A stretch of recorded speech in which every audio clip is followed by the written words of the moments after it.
Les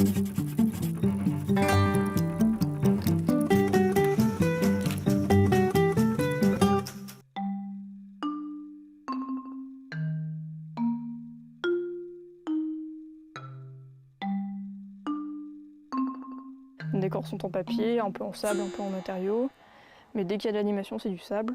Donc les passants, mon personnage, les oiseaux, les bus.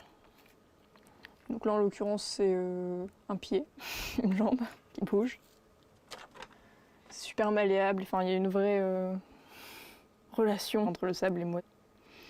Puis là, ça a sa manière de bouger, donc les mouvements sont diffus, le personnage et le décor font un peu corps, c'est super cool. Enfin, ils se fondent l'un dans l'autre, un peu.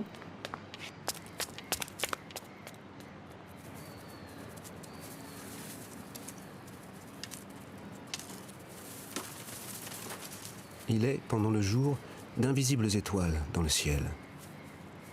Les routes de la Terre où nous ne passerons jamais.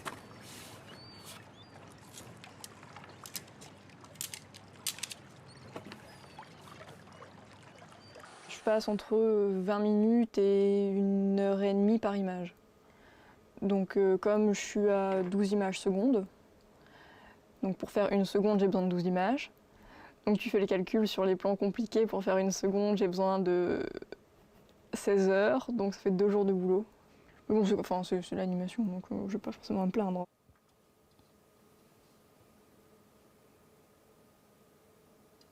Ça, c'était ma pose d'avant. Et on voit qu'elle est calée sur les lignes que Marion m'avait faites. Donc là, je change de pose. Il va falloir que le sable suive les lignes. Donc il va falloir que je déplace le sable, que je détruise mon image d'avant pour ensuite arriver à cette nouvelle pose. Donc du coup, faut pas avoir de remords parce que tu peux pas revenir en arrière. Tu détruis et t'avances. Je déplace la canne un chouïa. Avec un bout de papier, c'est toujours plus pratique, ça permet de garder une belle ligne droite. Les outils sont super importants. C'est eux qui permettent de faire les formes, tout ça, donc le papier c'est assez génial. Donc là, changement d'outil, il faut que je trace le contour de la jambe. Le moment où je fais confiance à Marion en me disant qu'elle a fait une super belle animation et que moi j'ai juste à retracer par-dessus. Déjà, il faut que je fasse tout le contour. Ensuite, je vais enlever le sable qu'il a sur le contour et qui me sert à rien en fait. Je vais laisser juste le sable qui est à l'intérieur et qui délimite.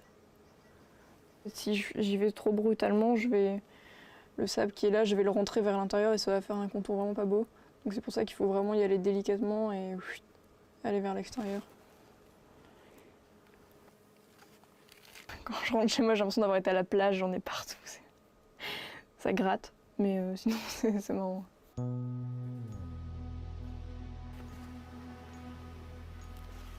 J'ai découpé toutes les couches séparément. Et dès que tu les passes sur rétroéclairage, tout de suite ça prend des teintes différentes, elles se superposent, du coup plus tu en superposes et plus tu montes sur des nuances foncées.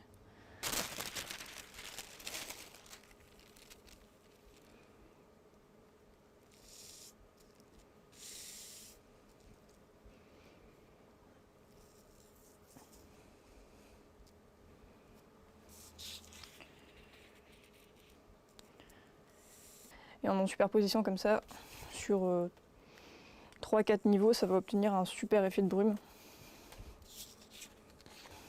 C'est comme ça.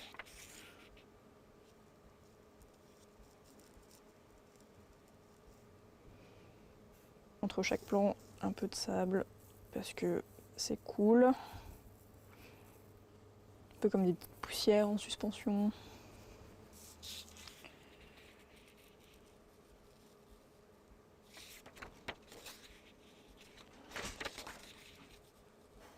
Après c'est aussi le moment de tester, hein. On peut aussi les intercaler comme ça, changer une couche qui était en dessous, on peut la remonter. Ça se compose un peu au feeling.